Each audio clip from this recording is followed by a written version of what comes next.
1935, Bill Wilson y el Dr. Bob Smith, ambos fundaron Alcohólicos Anónimos. Basando las enseñanzas en sus experiencias propias de alcoholismo, esta organización, que se tambaleó dudosamente al principio, llegó a pocos años a ser una entidad enorme, ayudando a millones de alcohólicos alrededor del mundo a conseguir sobriedad. Se nos ha dicho que Alcohólicos Anónimos es compatible con el cristianismo ortodoxo, y aún más, que sus fundadores, Bill Wilson y Bob Smith, eran cristianos. El enfoque en nuestra misión en este segmento es el de desmentir estos dos mitos.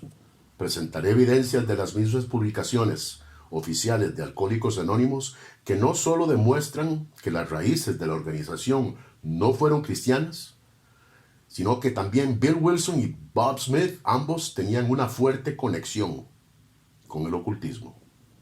Para empezar, hay que señalar que lo más cercano que Bob y Bill estuvieron del cristianismo, entre comillas, fue cuando en los primeros años de conocerse ambos asistían a los servicios de un grupo religioso llamado el Grupo Oxford. El Grupo Oxford fue un movimiento religioso fundado en 1921 por un ministro luterano llamado Frank Buchman. Se ha dicho que sin el Grupo Oxford no hubiese sido posible Alcohólicos Anónimos. Llegó a ser muy popular en los Estados Unidos en los años 30 del siglo pasado. Se autodenominaban evangélicos y su énfasis era la experiencia y no la doctrina. De acuerdo a W.M.C. Irvine, en su libro Herejías Expuestas, el fundador de esta secta decía que él nunca tocaba ninguna doctrina en ninguna de sus reuniones, pues no quería ofender a nadie. Enseñaba a sus miembros a pasar largos ratos de silencio las mañanas para que con lápiz y papel en mano recibieran guianza espiritual.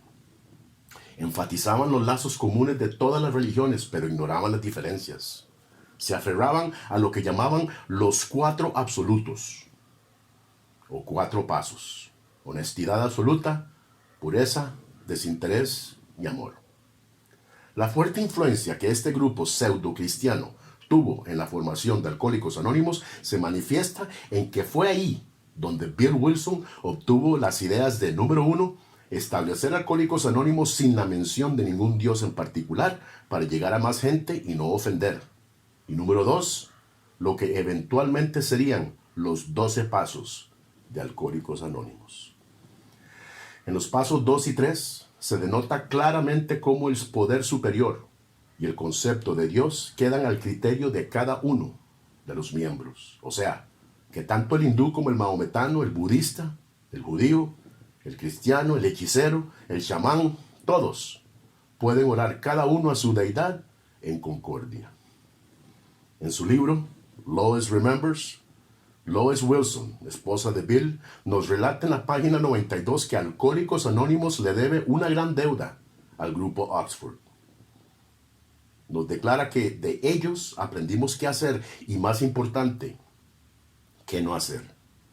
No se pueden negar los fuertes vínculos de los fundadores de Alcohólicos Anónimos con el grupo Oxford, pero más importante aún que estos lazos con una religión cuasi cristiana es el desagradable y espantoso hecho de que sus fundadores, ambos, estuvieran ligados al mundo del ocultismo. En la biografía de Bill Wilson, llamada Transmítelo, publicación oficial de Alcohólicos Anónimos y aprobada por la Conferencia de Servicios Generales, encontramos en el capítulo 16 específicamente unos relatos que más bien parecen formar parte de una novela de Stephen King. El capítulo abre declarando la fascinación que ambos, Bill y Bob, tenían con los fenómenos psíquicos. Nos narra una extraña historia del Dr. Bob y una visita que realizó a un amigo en la isla de Nantucket, en el estado de Massachusetts, en 1947. Al encontrarse solo en la mañana haciendo café, una voz lo interrumpió y le dijo: «Quiero ir a pescar ballenas». Bob empieza a entablar una larga conversación con la entidad que dice haber sido un pescador escandinavo, que al parecer no sabía que estaba muerto. Nos dice que luego se acerca otra entidad que dice haber sido un almacenista de la isla 100 años atrás. Le da su nombre y apellido. Menciona que hay cientos de entidades más como él que se congregan en la isla de vez en cuando. Bob llega a conversar con muchos de ellos. Unos son marineros, otros balleneros y otros soldados de tiempos atrás. Incluso nos informa que logra aprender los nombres de varios de ellos. A los días, Bob nos dice que por casualidad visitó un monumento situado en una de sus avenidas. Y al notar varios nombres grabados en una placa del monumento, quedó fascinado al reconocer que varios de los nombres en la placa concordaban con los nombres y apellidos de las entidades con los que había estado hablando. Al visitar un museo de pesca de ballenas, también se encontró con la misma sorpresa al notar que varios nombres en los libros, placas y reliquias también concordaban con los nombres de las entidades con las que había estado hablando.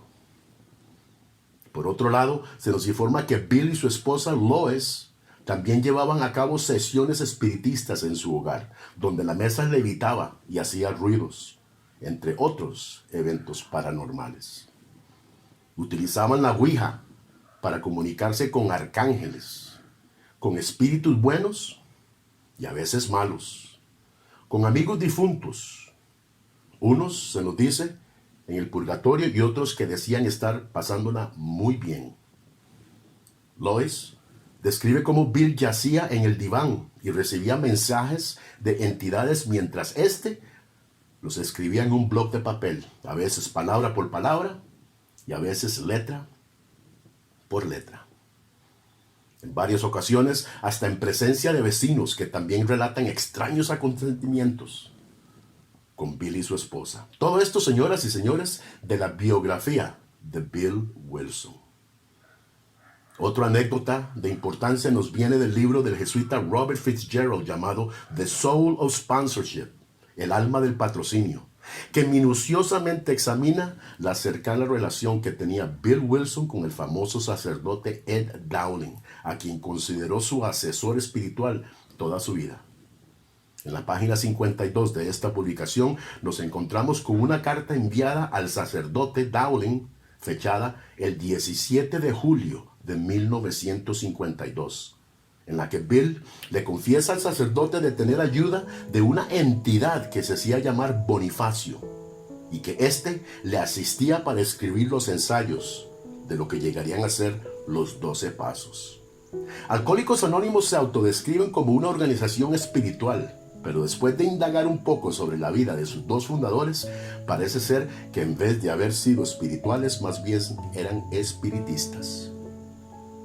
Que las raíces de Alcohólicos Anónimos fueron cristianas y que su programa es compatible con el cristianismo es totalmente falso. La conexión con el grupo Oxford, un movimiento cuasi cristiano diluido de ortodoxismo, nos lo confirma.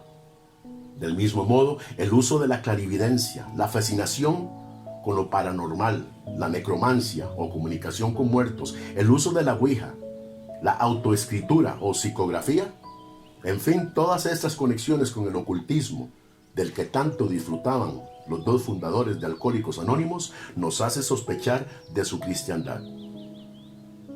Por lo tanto, el mito de la supuesta compatibilidad de Alcohólicos Anónimos con el cristianismo y el mito que sus fundadores hayan sido cristianos han sido pesados en la balanza de evidencias y encontrados faltos de peso. Gracias por estar una vez más con nosotros aquí en Logos, Ética, Evidencias y Razones. Le invitamos a suscribirse a nuestro canal y participar de las discusiones sobre este y todos los temas controversiales de la actualidad. Mi nombre es Eric Aguilar, para leer.